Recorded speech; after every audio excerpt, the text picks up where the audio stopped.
ഒരുപക്ഷെ ഈ മാച്ചിന് മുമ്പ് പലരും വിചാരിച്ചത് ഹൈദരാബാദ് രാജസ്ഥാനെ തോൽപ്പിക്കും, ക്വാളിഫയർ 2-ൽ പോവും, GTA നേരിടുമെന്നായിരുന്നു. പക്ഷേ കാര്യങ്ങൾക്കൊരു ട്വിസ്റ്റ് വന്നു, അതും വൈഭവ് സൂര്യവംശിയുടെ പെർഫോമൻസ് കൊണ്ട് മാത്രം. Hello, welcome to a quick review. Hyderabad versus Rajasthan match, IPL 2026 eliminator.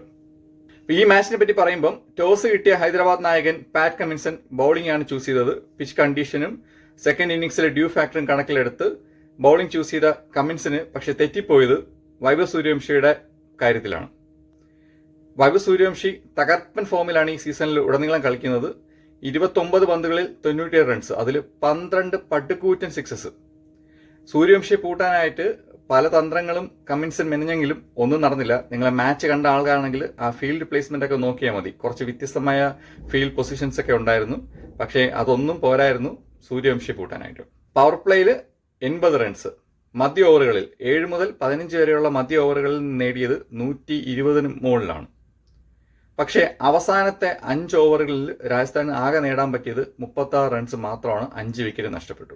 ഒടുവിൽ അവർ 20 ഓവറിൽ 240 മുകളിലൊരു സ്കോർ ഹൈദരാബാദിന് ടാർഗറ്റ് വെച്ചു കൊടുത്തു. ഹൈദരാബാദ് തുടങ്ങിയതും തകർത്തടിച്ചിട്ട് തന്നെയാണ്. തുടക്കത്തിൽ അഭിഷേക് ശർമ്മ പുറത്തായെങ്കിലും ട്രാവിസ് ഹെഡും ഇഷാൻ കിഷനും ചേർന്ന് ആദ്യത്തെ 3 ഓവറുകൾ പടുകൂറ്റൻ സിക്സസ് അടിച്ച് സ്കോർ നല്ല രീതിയിൽ മുമ്പോട്ട് പോയിക്കൊണ്ടിരിക്കുകയാണ്. ജോഫ്ര ആർച്ചറിന് ഒരു ബ്രേക്ക് ത്രൂ കിട്ടുന്നത് ഇഷാൻ കിഷന്റെ വിക്കറ്റ് കളയാതെ പാർട്ട്ണർഷിപ്പ് ബിൽഡ് ചെയ്ത് റൺ റേറ്റ് മെയിൻറ്റെയിൻ ചെയ്ത് പോയിരുന്നെങ്കിൽ ഹൈദരാബാദിന് ചേസ് ചെയ്യാൻ പറ്റുന്നൊരു സ്കോർ തന്നെയായിരുന്നു ഈ ടാർഗറ്റ് എന്നാണ് ഞാൻ വിശ്വസിക്കുന്നത്.